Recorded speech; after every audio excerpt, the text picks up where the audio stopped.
Mi novia dijo, no voy a ir a tu maratón. Correr es aburrido y tengo cosas mejores que hacer. Yo había estado entrenando durante 8 meses para correr en honor a mi difunto hermano. Le dije, está bien. Luego corrí la carrera, crucé la línea de meta y fui recibido por todos los que amaba, excepto por ella. Cuando me envió un mensaje de texto preguntando ¿ganaste?, y yo respondí con una foto, las cosas cambiaron. Yo, un hombre de 28 años, corrí mi primer maratón hace 11 días. Terminé en 4 horas y 22 minutos. No fui rápido, no fui competitivo. No importó. Lo corrí por mi hermano, quien murió de leucemia hace 14 meses a los 25 años. Él era un corredor, uno de verdad, de los que se despertaban a las 5 de la mañana los sábados porque le gustaba cómo sonaba el mundo antes de que todos los demás estuvieran en él. Corrió 3 maratones antes de enfermarse. Después de su diagnóstico, me hizo prometer que yo correría uno. Yo no soy un corredor. Yo era un chico de sofá y de consola de videojuegos. No había corrido una milla completa desde la clase de educación física de la escuela secundaria, pero él me lo pidió, así que dije que sí. Entrené durante 8 meses. No de forma casual, sino en serio, 5 días a la semana. Descargué un plan, me uní a un grupo de corredores en mi tienda local y compré zapatos reales que costaron más que el pago de mi auto. Fueron 2.992 pesos por unas zapatillas, lo cual todavía se siente criminal, pero cuando mi espinilla dejó de gritar de dolor, pensé que valía totalmente la pena. Perdí 23 libras. Me salió una ampolla tan mala en el tercer mes que mi calcetín estaba rosado cuando me lo quité. Seguí adelante. Mi novia, ahora exnovia, y yo habíamos estado juntos un poco más de 2 años. Ella sabía sobre el maratón desde el primer día de entrenamiento. Ella sabía por qué estaba corriendo. Ella estuvo allí la noche que le dije a mi familia que iba a hacerlo, durante una cena en la casa de mis padres, cuando mi madre lloró y mi padre me puso la mano en el hombro y no dijo nada porque no necesitaba hacerlo. Ella estuvo allí. Ella lo vio. Y durante los primeros meses, estuvo bien. No fue exactamente un gran apoyo, pero tampoco fue hostil. Decía cosas como, diviértete en tu carrera. De la misma manera en que dirías que te diviertas en el dentista. Tolerante. Esa era la palabra. Ella lo toleraba. Luego, la tolerancia comenzó a pudrirse. En el 4.º mes, comenzó a hacer comentarios sobre mi horario. Decía, ¿de verdad vas a volver a correr un sábado por la mañana? Podríamos estar desayunando juntos. En el 5.º mes, me dijo que yo estaba obsesionado y que las personas normales no estructuran toda su vida en torno al ejercicio. En el 6.º mes, dijo algo que realmente se me quedó grabado, tu hermano no querría que arruinaras tu relación por una carrera. Ella dijo eso para usar a mi hermano muerto como palanca para ganar una discusión sobre las mañanas de los sábados. Yo no exploté. Debería haberlo hecho, pero estaba inmerso en el entrenamiento, inmerso en el dolor, inmerso en tratar de mantener todo unido. Solo dije, por favor, no hables de él de esa manera. Y me fui a correr. En el 7.º mes, 3 semanas antes del día de la carrera, ella intensificó las cosas. No voy a ir al maratón. Estábamos cenando. Yo acababa de terminar de decirle que mis padres, la esposa de mi hermano y mis 2 mejores amigos iban a venir. Habían hecho un plan. Usarían camisetas a juego con el nombre de mi hermano y su frase favorita en la espalda, la única línea de meta que importa es aquella a la que le tienes miedo. Mi madre había estado trabajando en el diseño durante semanas. ¿No vas a venir?, pregunté. No, no me voy a quedar parada afuera durante 4 horas viendo a la gente correr. Es aburrido. Tengo cosas mejores que hacer. Cosas mejores que hacer que ver a su novio cruzar una línea de meta por su hermano muerto. Cosas mejores. La miré durante mucho tiempo. Luego dije, está bien. Eso fue todo. Eso fue todo lo que dije. Porque, ¿qué más le dices a alguien que acaba de decirte, en el lenguaje más claro posible, exactamente en qué lugar te clasifica? Parecía sorprendida de que no peleara al respecto. Tal vez quería que le rogara. Tal vez todo el asunto era un juego de poder. Que me saltara el maratón por ella. Que la eligiera a ella sobre esto. No lo sé. No pregunté. Solo terminé mi cena, lavé mi plato y me fui a la cama. No volvimos a hablar del tema antes del día de la carrera. Ella actuó de manera completamente normal, como si la conversación no hubiera ocurrido. Me dio un beso de despedida esa mañana. La carrera empezaba a las 7 de la mañana y me deseó buena suerte como si me dirigiera a una reunión de trabajo. La carrera fue la cosa más difícil que he hecho en mi vida. No voy a idealizarla en exceso. Las millas 18 a 22 fueron un sufrimiento genuino. Sentía mis rodillas como si estuvieran siendo masticadas. Quise detenerme en la milla 20. Genuinamente lo consideré.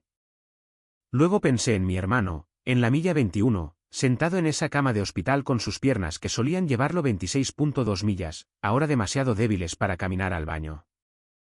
Y seguí adelante. Crucé la línea de meta. Y no podía ver a través de las lágrimas, pero podía escucharlos. Mi madre gritando. Mi padre haciendo ese silbido que hace con 2 dedos. Mi cuñada sosteniendo un letrero que decía, él te está mirando. Mis 2 mejores amigos con esas camisetas, gritando como si yo acabara de ganar el campeonato de fútbol americano. Se apresuraron hacia mí. Hubo un abrazo grupal en la línea de meta. Mi madre estaba sollozando. Mi padre estaba llorando. Mi padre, que no lloró en el funeral de su propia madre, estaba llorando. Mi cuñada agarró mi rostro y dijo, él estaría muy orgulloso de ti. Y me desmoroné por completo. Un colapso total. Justo ahí, frente a todos. Y fue el mejor momento de mi vida. Todos los que amaba estaban allí. Todos excepto ella. No pensé en ella hasta aproximadamente 1 hora después, cuando todos estábamos en un restaurante que a mi hermano le encantaba, oliendo terrible y comiendo panqueques. Mi teléfono vibró. Era un mensaje de texto de mi novia. ¿Ganaste? Riendo a carcajadas. ¿Que sí gané? Como si fuera un juego de softball de una liga recreativa. No respondí de inmediato. Me senté allí con mi gente, con la masa de los panqueques en la mesa, mi madre todavía llorosa, mi amigo usando una medalla de finalista que me robó como broma, y los miré a todos. Mi amigo tenía su brazo alrededor de mi cuñada. Mi padre le estaba contando a la camarera sobre la carrera como si ella hubiera preguntado. Ella no lo había hecho. A él no le importaba. Mi madre estaba tomando una foto de mis panqueques para el álbum de recuerdos. Tomé una foto, no posada, solo de la mesa. Todos en medio de una risa, en medio de un bocado, en medio de la alegría. La camiseta conmemorativa de mi hermano era visible en 3 de ellos. Una copia de su número de carrera estaba prendida en el respaldo de la silla de mi padre. Él la guardó del último maratón de mi hermano y la trajo para que él tuviera un asiento en la mesa. Le envié esa foto. Sin texto, sin explicación, solo una foto. Ella no respondió durante 4 horas. Cuando lo hizo, fue para decir, parece que te divertiste. Le respondí, lo hice. Eso fue el domingo. Para el miércoles, yo había terminado con ella. Actualización 1. 6 días después. Muy bien, les debo a todos el resto de esto. Gracias por cada comentario, especialmente a los corredores que comparten sus propias historias. Y a la persona que dijo, tu hermano tuvo un asiento en la mesa y ella ni siquiera se presentó al edificio. Eso me golpeó justo en el pecho. Entonces, la ruptura. El miércoles por la noche después del maratón. Ella vino a mi apartamento. Yo se lo había pedido. Entró luciendo como si esperara una reunión normal. Llevaba una bolsa de comida para llevar en una mano y su teléfono en la otra. Compré comida tailandesa. Sin embargo, no tenían rollitos de primavera, así que traje. La interrumpí y dije, creo que deberíamos terminar. Dejó la comida en la encimera con mucho cuidado, como si estuviera hecha de vidrio. Me miró, soltó una pequeña risa. No una real. De esas nerviosas. ¿Qué? He estado pensando en esto desde el domingo y creo que deberíamos terminar por el asunto del maratón. ¿Lo dices en serio en este momento? No es solo un maratón, pero el maratón lo dejó claro. ¿Dejó claro qué? Dejó claro que queremos cosas diferentes y que las cosas que me importan a mí no te importan a ti. Se sentó en mi sofá, su posición predeterminada para las discusiones, siempre sentada mientras yo estaba de pie. Siempre haciéndome sentir como el agresivo, incluso cuando yo hablaba con calma. No puedo creer que estés haciendo esto por una carrera. No era una carrera. Era por mi hermano. Tu hermano ya no está. ¿Cuánto tiempo vas a seguir? Ella se detuvo. Pero no lo suficientemente rápido. Vi hacia dónde iba esa frase. ¿Cuánto tiempo vas a seguir de luto? ¿Cuánto tiempo vas a seguir haciendo que esto se trate de él? ¿Cuánto tiempo? Termina esa frase. No quise decirlo de esa manera. ¿Cómo quisiste decirlo? Empezó a llorar. Y miren, no estoy hecho de piedra. Ver llorar a alguien que has amado durante 2 años no se siente bien, incluso cuando sabes que estás tomando la decisión correcta. Pero había pasado 8 meses viéndola degradar lentamente el recuerdo de mi hermano de importante a inconveniente.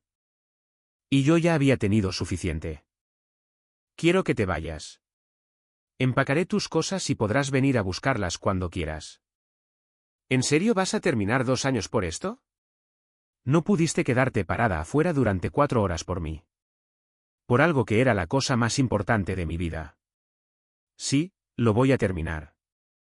Ella se fue. Cerró mi puerta de golpe con tanta fuerza que hizo temblar el marco. Al día siguiente, el jueves, recibí una llamada de su mejor amiga. Yo había conocido a esta mujer tal vez 6 veces. Ella siempre fue perfectamente amable en mi cara, y siempre tuve la sensación de que era absolutamente brutal sobre mí a mis espaldas. Un clásico. Hola, escuché lo que pasó. Solo quiero decirte que creo que estás cometiendo un gran error. Está bien, respondí. Ella ha estado llorando toda la noche. Realmente te ama. Simplemente no lo expresa de la manera que tú quieres. Ella te dijo que verme correr un maratón por mi hermano muerto era aburrido y que tenía cosas mejores que hacer. Hubo una pausa larga. Bueno, quiero decir, quedarse parada afuera durante 4 horas, yo como que. Te voy a detener justo ahí. Gracias por llamar. Colgué. El viernes. Mi ex me envió un mensaje de texto extenso. La idea principal era que yo la estaba manipulando emocionalmente usando la muerte de mi hermano como un arma. Y que ella se negaba a sentirse culpable por tener límites sobre cómo pasa su tiempo. Límites. Ella enmarcó saltarse el día más importante de mi vida como un límite. Usando lenguaje de terapia para justificar ser egoísta.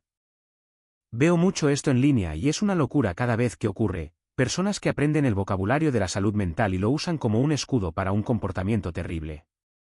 No respondí. El sábado, una semana después del maratón, aquí es donde se pone realmente interesante. Mi ex apareció en la casa de mis padres. No en mi apartamento, en la casa de mis padres. Sin decírmelo, sin preguntar, condujo hasta el hogar de mis padres y llamó a la puerta. Mi madre abrió. Mi madre, quien llevaba puesta la camiseta del maratón de mi hermano porque ahora la usa por la casa, abrió la puerta y encontró a mi ex parada allí. Según mi madre, la conversación fue así. Hola, lamento mucho aparecer así, pero necesito hablar con usted sobre su hijo. Mi madre, pensando que algo andaba mal conmigo, preguntó, ¿él está bien? Él terminó conmigo y creo que está tomando una decisión de la que se arrepentirá. Creo que todavía está de luto y no está pensando con claridad. Y esperaba que usted pudiera hablar con él. Mi madre respondió, él está de luto porque su hermano murió. Todos estamos de luto. ¿De qué estás de luto tú? De nuestra relación. Solo creo que si él pudiera ver. ¿Viniste al maratón? No. Entonces creo que él está pensando con mucha claridad. Mi madre cerró la puerta. No la cerró de golpe. La cerró cortésmente. Devastadoramente.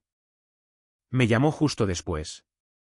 Tu exnovia acaba de venir a mi casa para pedirme que te convenza de que vuelvas con ella. Le dije que no. ¿Quieres que te prepare un guiso? Mi madre procesa todo a través de guisos. Guiso de dolor, guiso de celebración, guiso de ruptura. Le dije, sí. Pero aquí está el asunto. Que mi ex fuera a la casa de mis padres cruzó un límite. No solo un límite personal. Un límite que me dijo que ella no veía a mi familia como personas con su propio dolor. Los veía como herramientas, como palancas de las que tirar.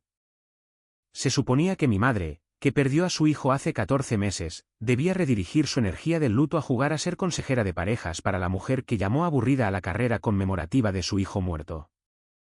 El sentido de derecho requerido para hacer eso es asombroso. Y me dijo todo lo que necesitaba saber sobre cómo mi ex veía a las personas en mi vida como personajes secundarios en su historia. Le envié un mensaje de texto esa noche. No vuelvas a contactar a mi familia. Esto no es una negociación, respondió ella. Solo estaba tratando de arreglar las cosas. Estás actuando como si yo fuera un monstruo. No respondí. No quedaba nada por decir. O eso creía, porque a la semana siguiente, hizo algo que genuinamente me dejó boquiabierto y mi cuñada se involucró. Y eso lo cambió todo. Actualización 2. 13 días después. Actualización final. He estado guardando esto durante unos días porque quería asegurarme de que todo se hubiera calmado antes de escribirlo. En su mayor parte, así ha sido. Después de la visita a la casa de mis padres, imaginé que mi ex se calmaría o seguiría presionando. Ella siguió presionando, pero cambió de objetivos. Comenzó a contactar a mis amigos, no a los más cercanos. No fue lo suficientemente estúpida como para contactar a mis dos mejores amigos que habían estado en el maratón y que ella sabía que estaban firmemente de mi lado. No, fue a por las personas periféricas, los chicos con los que jugaba baloncesto los jueves. Una pareja de una cena grupal a la que habíamos ido juntos hace unos meses. Personas que nos conocían como pareja pero que no conocían la historia completa. Su ángulo fue inteligente. Se lo concedo. No me estaba destrozando. Estaba interpretando a la novia confundida y con el corazón roto que simplemente no entiende que salió mal. Le dijo a la gente que yo había cambiado después de que mi hermano murió y que ella había intentado ser un apoyo, pero que yo la había alejado. Le dijo a una persona, un chico de mi grupo de baloncesto al que había visto exactamente 2 veces, que yo había terminado con ella porque no pudo asistir a un evento de carrera debido a un compromiso previo. Un compromiso previo. Tenía cosas mejores que hacer. Ese era el compromiso previo. Cosas mejores que hacer. Y ella lo reformuló como un conflicto de horarios. Me enteré porque mi compañero de baloncesto me envió un mensaje de texto. Hola, amigo, tu ex se comunicó con mi esposa. Solo quería que lo supieras. Dijo algunas cosas que no coinciden con lo que me dijiste. ¿Estás bien? Lo llamé. Le di la versión de 2 minutos. Hermano muerto, maratón conmemorativo. Ella dijo que era aburrido. No asistió. Terminé con ella. Su respuesta fue, sí, eso es lo que me imaginaba. Ella omitió todo eso. Por supuesto que lo hizo.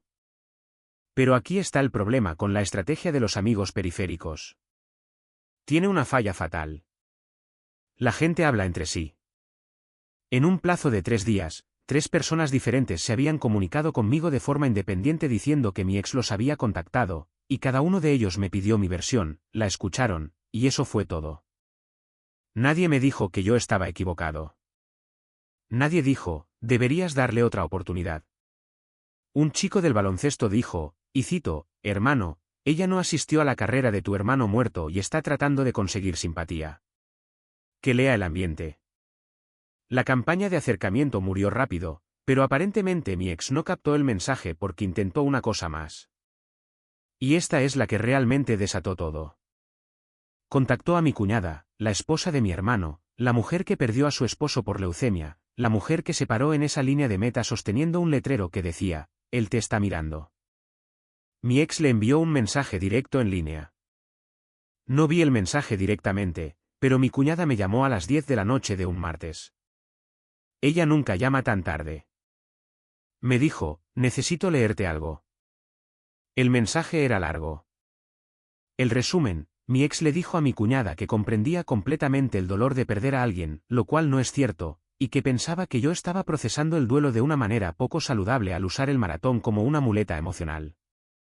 Y que estaba preocupada por mí y esperaba que mi cuñada pudiera hacerme entrar en razón porque yo la respeto.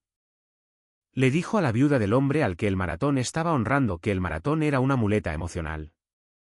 Le dijo a la mujer que hizo las camisetas conmemorativas que honrar a su marido muerto no era saludable. Mi cuñada es la persona más tranquila que conozco. Es enfermera pediátrica. Trata con crisis todos los días. No se altera fácilmente. Pero cuando me leyó ese mensaje, su voz temblaba. No de tristeza, sino de enojo. ¿Qué quieres que haga?, preguntó. Lo que quieras. Ella ya no es mi responsabilidad. Mi cuñada respondió con un solo mensaje. Le pregunté más tarde qué decía. Me contó lo que escribió: mi esposo murió hace 14 meses. Corrió 3 maratones. Le pidió a su hermano que corriera uno por él cuando supo que nunca volvería a hacerlo. Su hermano entrenó durante 8 meses, cambió toda su vida y cruzó esa línea de meta llevando consigo el recuerdo de mi esposo. Yo estuve allí. Sus padres estuvieron allí. Sus amigos estuvieron allí. Tú no estuviste. No porque no pudieras, sino porque elegiste no hacerlo. Y ahora me envías un mensaje a mí, su viuda, para decirme que honrarlo no era saludable. No vuelvas a contactar a esta familia de nuevo. Hemos terminado contigo. Mi cuñada mide 5 pies y 3 pulgadas y acababa de entregar el párrafo más devastador que he leído en mi vida.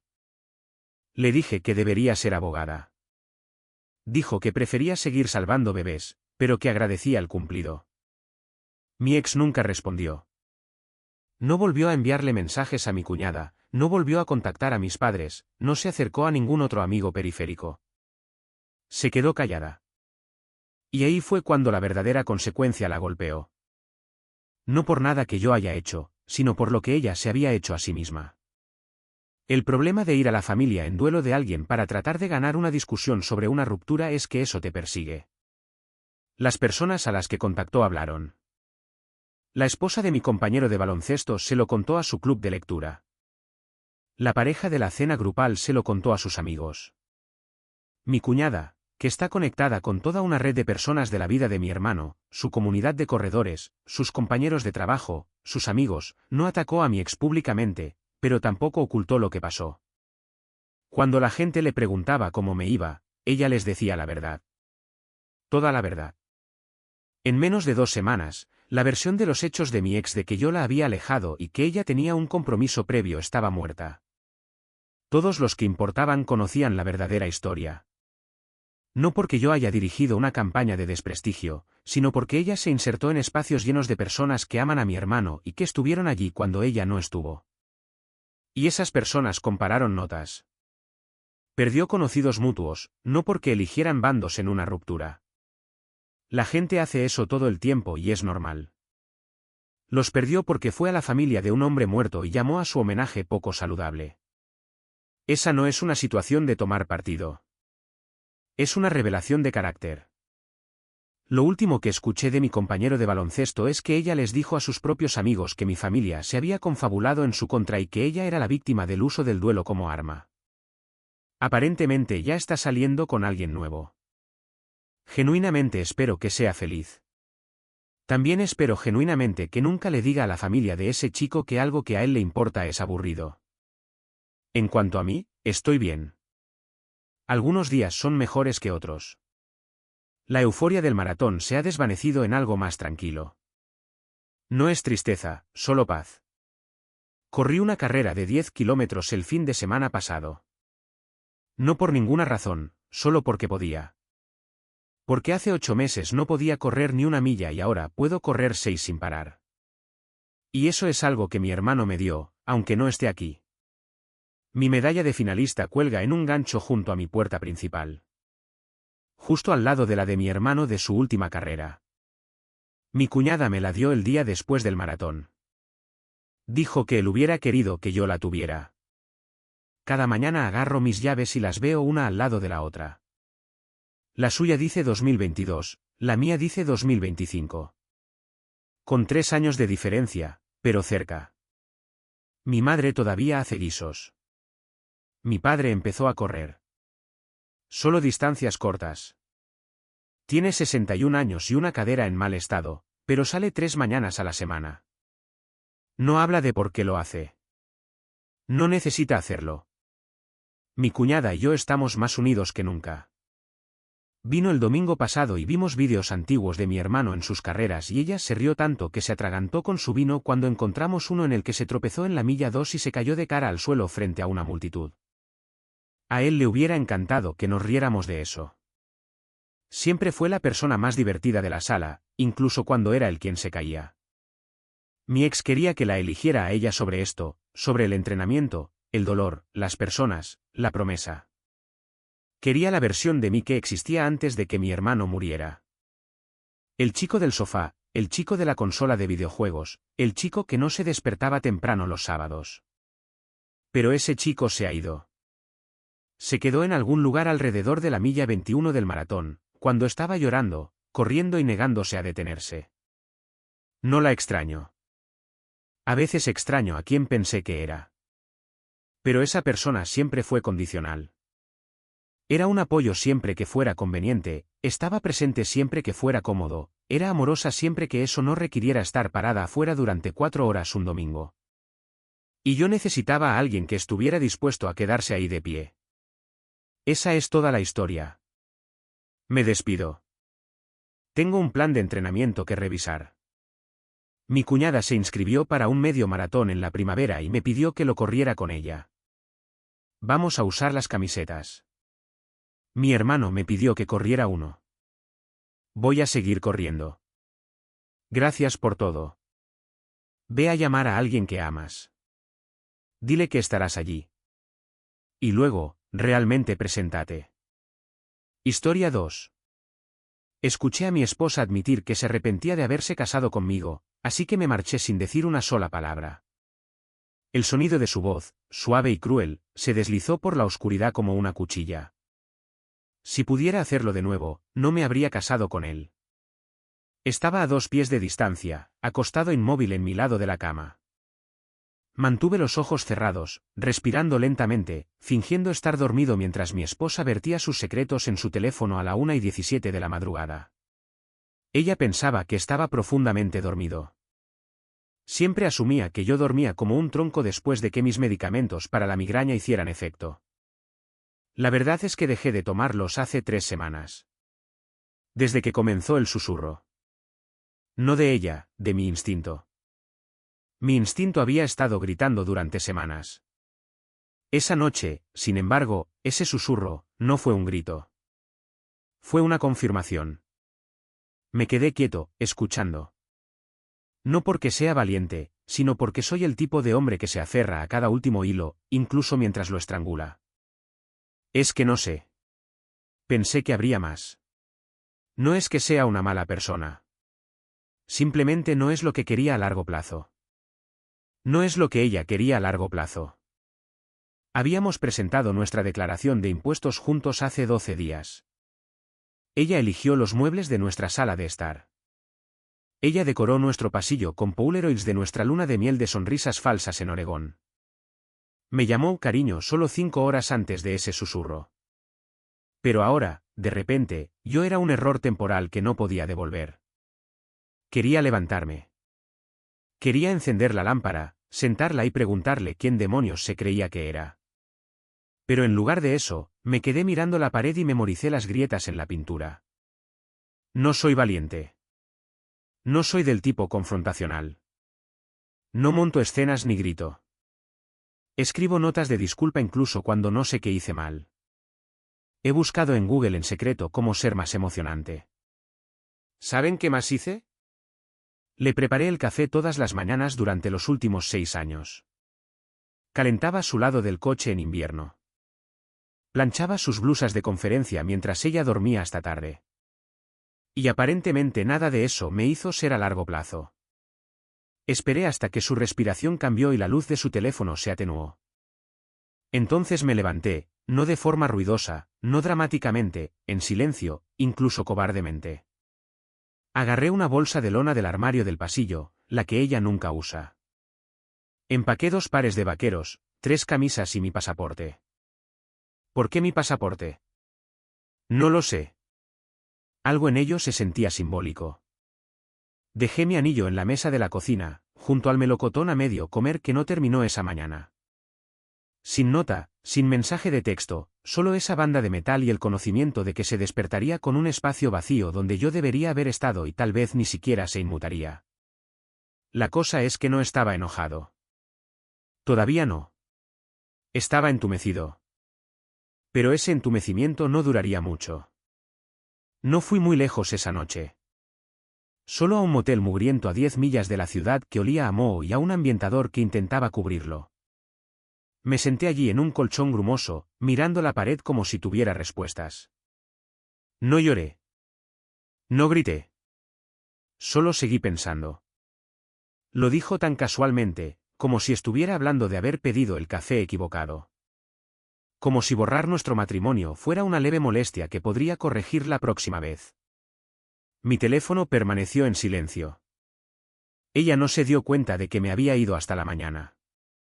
E incluso entonces, sin pánico, sin llamadas perdidas, no. ¿Dónde estás? ¿Solo un mensaje de texto a las 8:03 de la mañana? ¿Saliste temprano para el trabajo? Lo miré durante 10 minutos completos antes de responder. Sí, una llamada temprana. Cobarde. Eso es lo que soy. Incluso después de escucharla susurrar que se arrepentía de haberse casado conmigo. Todavía respondí como si nada hubiera pasado, como si no hubiera empacado ya una bolsa y desaparecido en la noche. Pero no estaba listo para confrontarla. Todavía no. Necesitaba más. Necesitaba pruebas de que no solo estaba imaginando cosas. Así que hice algo de lo que no estoy orgulloso. Me mantuve alejado, pero comencé a observar. Esa noche, aparqué frente a nuestro apartamento en un coche de alquiler que ella no reconocería. Las luces estaban encendidas. Las sombras se movían dentro. Exactamente a las 6:44 de la tarde, apareció un hombre, alto, seguro de sí mismo, vestido como si acabara de salir del trabajo de una agencia de publicidad o algo igualmente presuntuoso. Ella abrió la puerta llevando ese vestido de verano.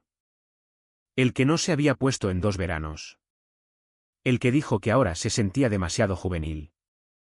Qué curioso cómo de repente era perfecto para él. No se besaron. No que yo viera, pero la forma en que lo miraba. No la había visto mirarme así desde el primer año. Inclinaba la cabeza cuando él hablaba, le tocaba el brazo mientras él reía. Me senté allí en la oscuridad, masticando una barra de granola aplastada de mi guantera como si fuera la cena, viendo a mi esposa hacer de anfitriona para alguien a quien nunca había conocido pero que ya odiaba. Se quedaron dentro casi 3 horas. Luego él se fue. Sin despedidas en la puerta, sin un abrazo prolongado, solo una salida limpia. Pero noté algo mientras pasaba por la ventana. Dejó su chaqueta atrás y Addison no corrió tras él para devolvérsela. Me marché, con el estómago hecho un nudo y la cabeza dándome vueltas.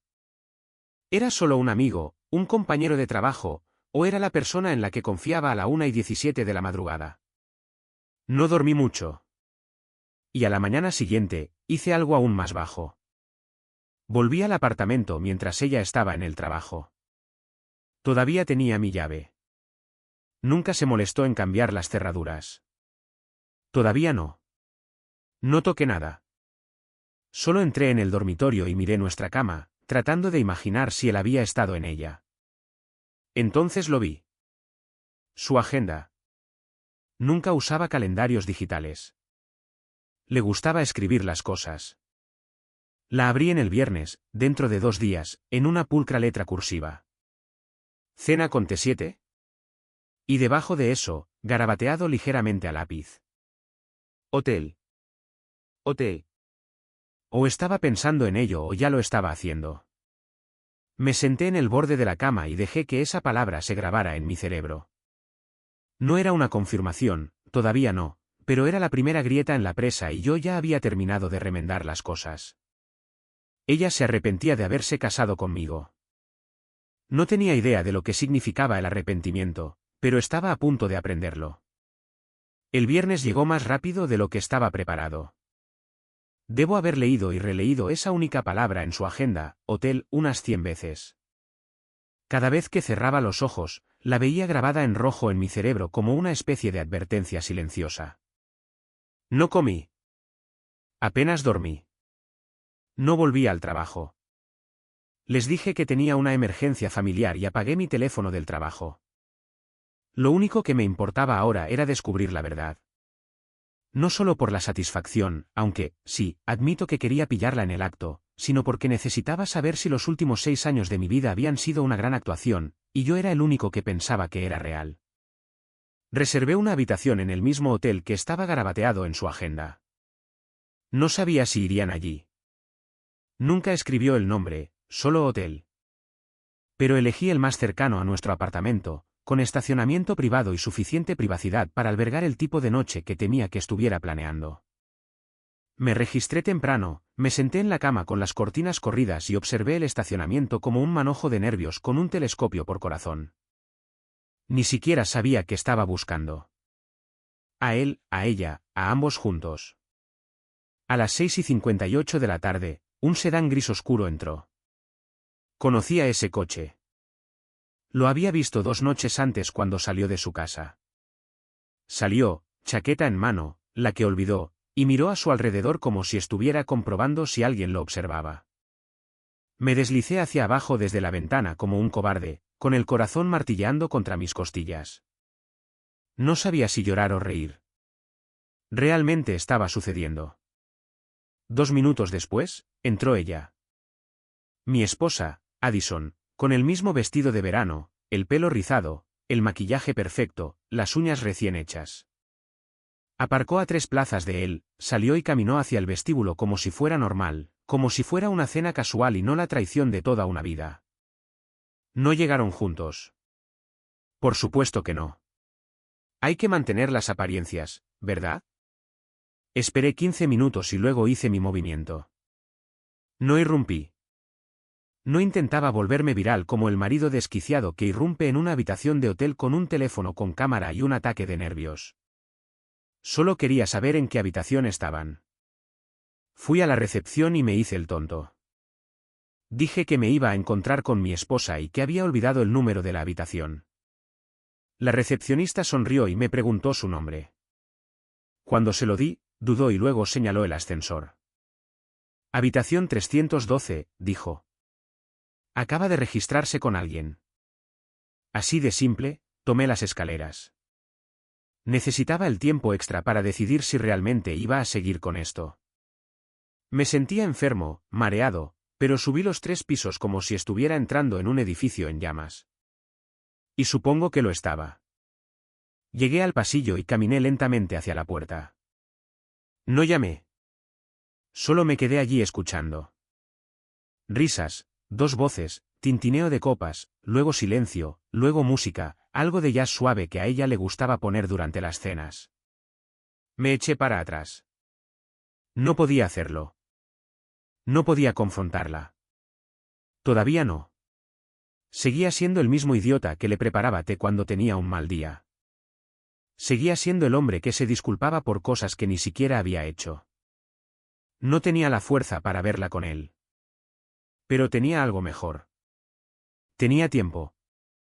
Así que volví a la recepción, tranquilo como un cadáver, y dije que había olvidado algo arriba, pero que no quería interrumpir su noche.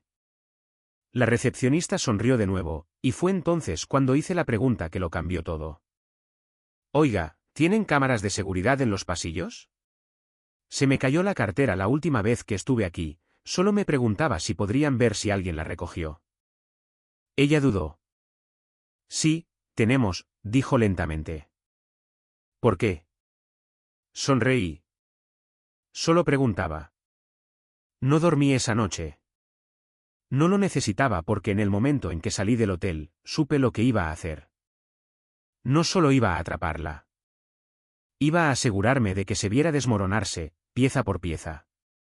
A la mañana siguiente, me desperté con una claridad enfermiza. No más paseos. No más llorar en el coche o mirar paredes vacías como un fantasma. Sabía exactamente lo que iba a hacer. Y por una vez, no era rogar, ni confrontar, ni suplicar respuestas que nunca daría honestamente. De todos modos, era hora de que sintiera lo que yo había sentido. Silenciosamente, lentamente, como una cuerda que se aprieta alrededor de la versión de sí misma que intentaba mantener oculta. Empecé por cambiar las contraseñas. Cuenta bancaria conjunta bloqueada. Nuestro almacenamiento de fotos en la nube, ahora mío. Descargué cada recuerdo que habíamos subido. Cumpleaños, viajes a la playa, aniversarios, esa tonta clase de cocina donde llevábamos delantales a juego. Lo guardé todo en un disco privado y luego eliminé su acceso por completo. Ella no se dio cuenta. Todavía no. No esperaba que lo hiciera. Su cabeza estaba en otra parte, después de todo. Todavía no había hablado con ella. Ni siquiera sabía que me había ido de verdad.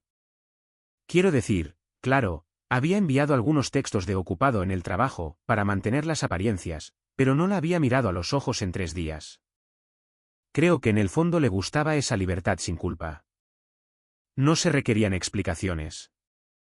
Pero estaba a punto de descubrir lo que se sentía cuando alguien se te escapa de debajo sin hacer ruido.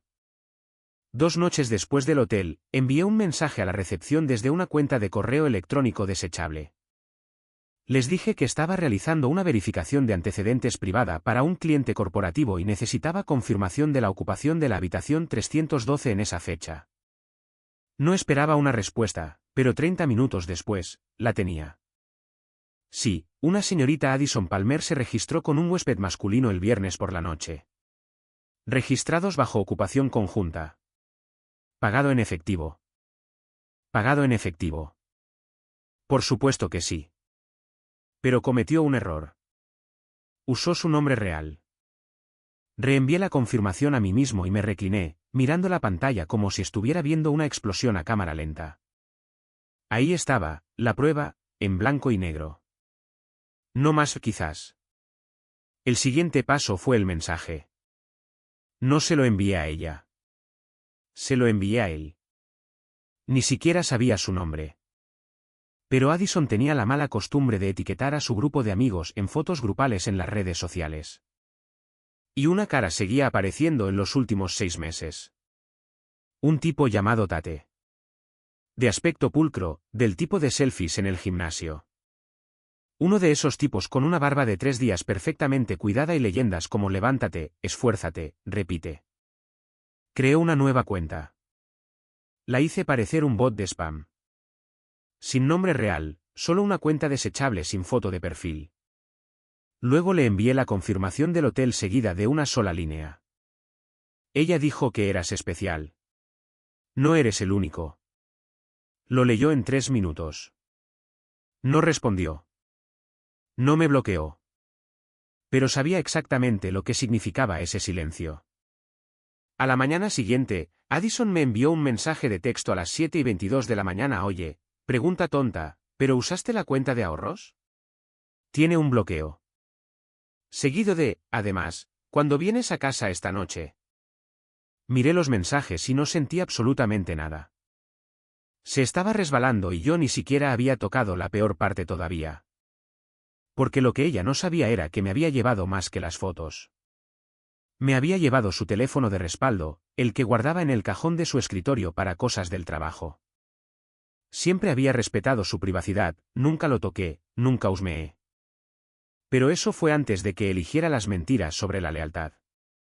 Y lo que encontré en ese teléfono, digamos que no era solo Tate. No era solo una noche. Ni siquiera tenía la intención de llevarme el teléfono de respaldo. Fue un reflejo, en realidad. Había entrado en su oficina para coger unos papeles, algo para mantener mis manos ocupadas antes de hacer algo estúpido. Y allí estaba, medio enterrado bajo una pila de correos sin abrir. Su teléfono del trabajo. Lo miré como si estuviera haciendo tic-tac. Nunca lo usaba delante de mí, siempre afirmaba que era para el software de gestión de proyectos y reuniones remotas. Tampoco lo bloqueaba nunca. Quizás porque pensaba que nunca miraría.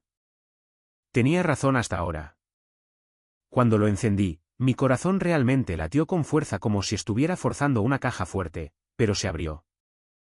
Sin contraseña, solo la pantalla iluminándose con un fondo de pantalla de una vista de montaña que nunca antes había visto. La batería estaba baja, como si hubiera estado apagado durante días o semanas.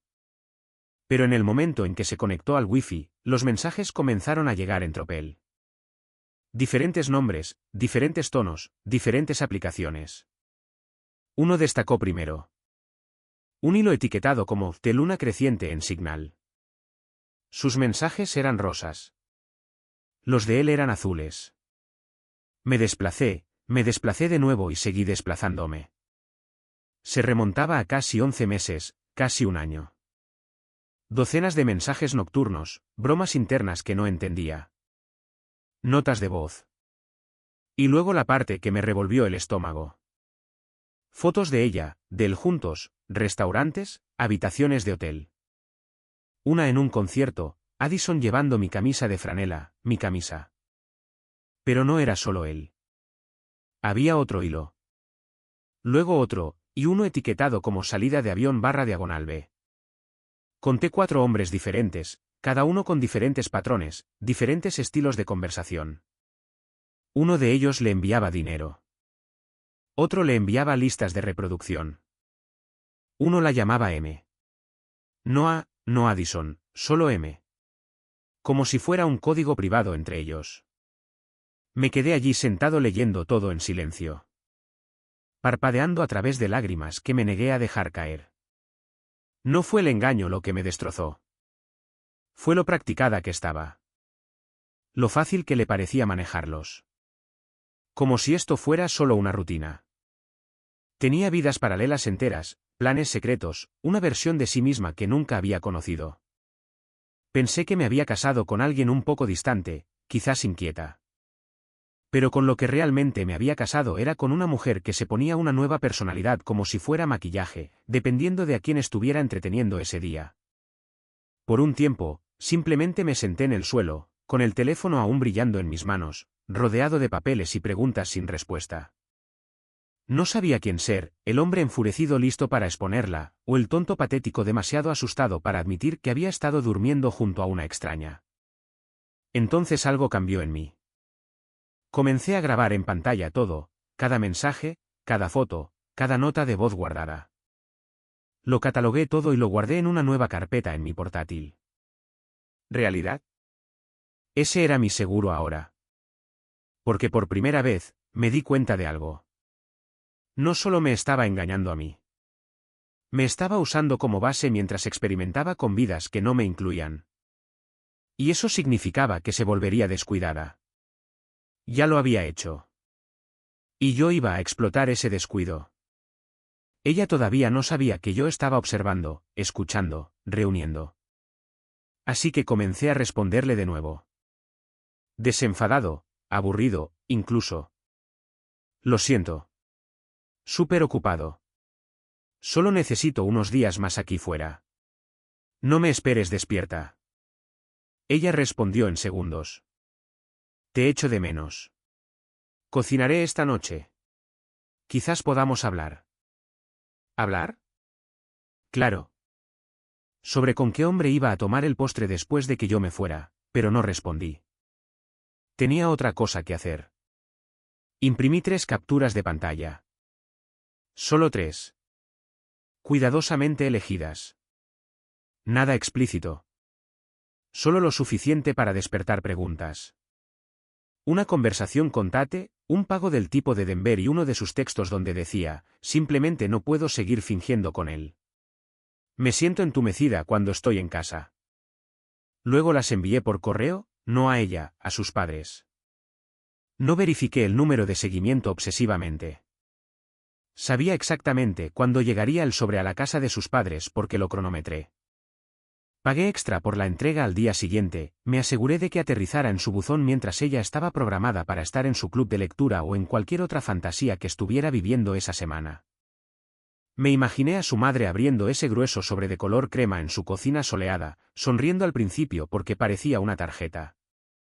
Quizás algo dulce de su hija perfecta. Luego el silencio, el peso, el cambio en el aire. 3 capturas de pantalla pulcramente impresas y sujetas con un clip. Sin nota, sin remitente, solo imágenes que decían más de lo que una carta podría decir jamás. No necesitaba explicar nada. Sus palabras ya estaban allí hablando por mí, su traición en su caligrafía, en su dispositivo, a través de su voz. Me imaginé a su padre sosteniendo las fotos con manos temblorosas. Siempre le caí bien. Siempre decía que yo era el tipo de hombre con el que una hija podía construir una vida. Ahora sabría lo que ella había hecho con esa vida. No supe de nadie durante 2 días. Nada de ella. Ningún mensaje de texto extraño, ninguna llamada, ningún cambio de tono. Empecé a pensar que tal vez había sobreestimado el impacto. Tal vez no lo habían abierto. Tal vez pensaron que era una broma. Empecé a dudar de mí mismo, preguntándome si siquiera había valido la pena. Luego, el tercer día, a las 6:51 de la tarde, sonó mi teléfono. Su nombre en la pantalla. No respondí. Quería hacerlo. Mis dedos flotaron, el corazón acelerado. Pero esperé. Dejé que fuera al buzón de voz. 10 segundos después, otra llamada. Luego un mensaje de texto. Llámame ahora. Luego, no sé qué crees que estás haciendo, pero has cruzado una línea. Oh, así que lo habían abierto. Siguió otro mensaje. Necesitas volver a casa. Tenemos que hablar inmediatamente. Aún así, no dije nada. Esa misma tarde, verifiqué la configuración de ubicación compartida que olvidó que habíamos habilitado cuando fuimos de excursión el otoño pasado. Su punto estaba en casa de sus padres. Se quedó allí durante 2 horas. Luego condujo hasta el apartamento. Luego, por primera vez en 4 días, abrió la aplicación Buscar, probablemente preguntándose si yo todavía estaba en el estado. Vi que hizo pin a mi última ubicación conocida. Lástima que ya había apagado mi dispositivo. Debe habérsele ocurrido entonces. No solo estaba enojado, me había ido. A la mañana siguiente, inicié sesión en la cuenta conjunta. Intentó mover dinero, 4 transferencias a una nueva cuenta de ahorros a su nombre. Todas denegadas. Ya le había quitado los permisos. No podía tocar un centavo. No sin mí. A las 10:04 de la mañana, recibí un mensaje largo. Era desesperado y extrañamente ensayado al mismo tiempo. Lo siento por todo, escribió. Sé que he estado distante. Sé que estás sufriendo. ¿Podemos por favor sentarnos como adultos y hablar de esto? No tenemos que tirarlo todo por la borda por errores. Errores, en plural. Finalmente lo admitió. Aún así, no respondí. Ya estaba 3 pasos por delante porque mientras ella escribía esas disculpas, yo estaba sentado frente a un abogado. Ya había presentado la demanda en silencio. Sin drama, sin anuncios, solo una presentación limpia y fría como el hielo con cada pieza de evidencia digital catalogada en una carpeta ordenada. Me aseguré de que no lo viera venir. Lo único que dejé sin terminar fue la carta que planeaba entregar yo mismo, personalmente, directamente, de la manera más dramática pero controlada que pudiera manejar. Porque aún no había terminado. No hasta que me mirara a los ojos y se diera cuenta. Esto no se trataba de venganza. Se trataba de mostrarle exactamente cómo se siente el arrepentimiento. Aparecí en nuestro apartamento 2 días después, sin avisar, justo después del mediodía. Sabía que estaría en casa. Su coche estaba aparcado de lado, como si hubiera derrapado en el sitio presa del pánico. Las cortinas estaban abiertas y a través de la ventana delantera podía verla pasearse. El pelo revuelto, sin maquillaje, una sudadera con capucha que no coincidía con la persona que tanto se esforzaba por ser en público. Por primera vez en semanas, sentí que tenía el control. Era un poder silencioso. Y me hizo temblar las piernas mientras subía esas escaleras. No por miedo, sino porque sabía que esta era la parte de la historia donde todo se rompía. Abrió la puerta antes de que pudiera llamar. Everett. Empezó y se detuvo, como si no esperara que mi cara se viera tan tranquila. Pasé a su lado sin decir una palabra, fui directamente a la cocina y dejé caer un sobremanila sobre el mostrador. No preguntó qué había dentro. Ya lo sabía. ¿Por qué? Dije finalmente. Solo una palabra, plana, honesta. No enojada, no triste, solo agotada. Ella parpadeó y luego se cruzó de brazos. Me tomaste por sorpresa. Enviaste esa basura a mis padres. No tenías derecho. Tenía todo el derecho, la interrumpí. No puedes engañar a tu marido con 4 personas diferentes y todavía hacerte la víctima cuando finalmente te cuesta algo. Ella se estremeció, solo un poco. Luego cambió a la versión de ella que había llegado a despreciar. La pulida, la manipuladora, la que siempre convertía la culpa en un boomerang. Llevabas años desconectado, Everett. Vivías en hojas de cálculo y recados. Hiciste fácil que mirara a otro lado. Esa parte dolió, no porque fuera verdad, sino porque estaba ensayada. Se había contado esa historia a sí misma tantas veces que probablemente se la creía. Como si su traición fuera una reacción natural a mi mediocridad. Yo era aburrido, dije, asintiendo. Seguro, estable. Le dijiste a tu hermana que te arrepentías de haberme desposado. Lo oí. Estaba justo ahí. Su boca se abrió y luego se cerró. Sonreí. No fue amable. Lo susurraste como si fuera una broma. Yo estaba allí, con el cepillo de dientes en la mano, dándome cuenta de que toda mi vida se había convertido en ruido de fondo. Se sentó, de repente en silencio, como alguien a quien finalmente se le han acabado los ángulos. No lo decía en serio, dijo. Estaba desahogándome. No se tira un matrimonio por la borda por un desahogo. No, dije. Lo tiras por la borda cuando eliges mentir una y otra vez. Cuando llenas la cama que calenté para ti con secretos. Cuando construyes vidas de respaldo en lugar de arreglar la que hicimos. La habitación estaba pesada, silenciosa. Luego saqué el sobrefinal. Más pequeño, más pulcro. Lo deslicé sobre la mesa. ¿Qué es eso? Preguntó, entrecerrando los ojos. Borrador final de la petición de divorcio. Firmado por mí, de mutuo acuerdo. Todos los activos digitales documentados. Cuentas bancarias separadas. Lo único que dejé a tu nombre fue el sofá desde el que me mentiste. Se quedó mirándolo como si fuera veneno. Ni siquiera vas a luchar por esto. De hecho, me reí, amargo, roto y cansado. Luchaste en contra de esto en el momento en que dijiste, sí, quiero.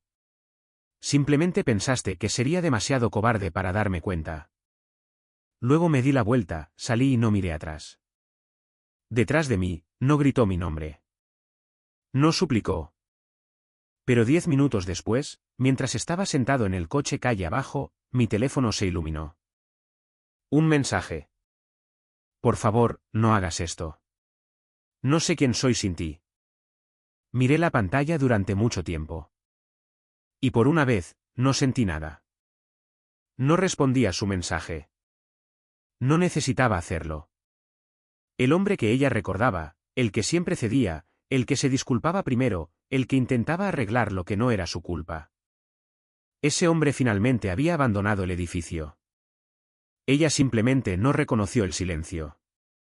Pensó que el silencio significaba vacilación, pero esta vez significaba lo contrario. Significaba libertad. Me quedé con mi hermano durante unas semanas después de eso. No hizo muchas preguntas. Solo me entregó una llave de repuesto y dijo, quédate todo el tiempo que necesites. Creo que lo sabía. No los detalles, sino el sentimiento. Ese agotamiento profundo de haberle dado todo a alguien que te veía como un sustituto en lugar de un compañero. No revisé sus redes sociales. No aceché sus mensajes. Me volví silencioso. Verdaderamente silencioso. Y en ese silencio, sucedió algo extraño. Empecé a recordarme a mí mismo. No la versión de esposo de mí. No el personaje secundario en el que ella me había convertido, sino el verdadero yo. El que solía escribir música, el que corría por las mañanas y no se sentía como un fantasma en su propio cuerpo. Volví a coger mi guitarra después de casi 4 años. Las cuerdas estaban polvorientas. Mis dedos estaban rígidos. Pero en el segundo en que rasgué un acorde que sonaba algo real, lloré como no lo había hecho desde el día en que la oí susurrar que se arrepentía de haberse casado conmigo. No por ella, sino porque me di cuenta de que no solo había perdido a una esposa. Me había perdido a mí mismo tratando de conservarla. Fue alrededor de la 4ª semana cuando conocí a alguien. No, no de esa manera. No románticamente, solo una mujer que se sentó a mi lado en una cafetería mientras yo escribía en mi diario. Elogió mi caligrafía, dijo que parecía la letra de...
pensado conscientemente.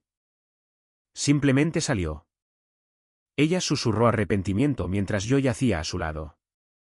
Ahora duermo en paz donde no siguen las mentiras. No es brillante, pero es mío. Y ahora también lo es todo lo demás en mi vida. No la odio. No le deseo dolor. Simplemente ya no le deseo nada en absoluto. Porque la mejor venganza es finalmente recordar quién eres y nunca volver con la persona que te hizo olvidarlo.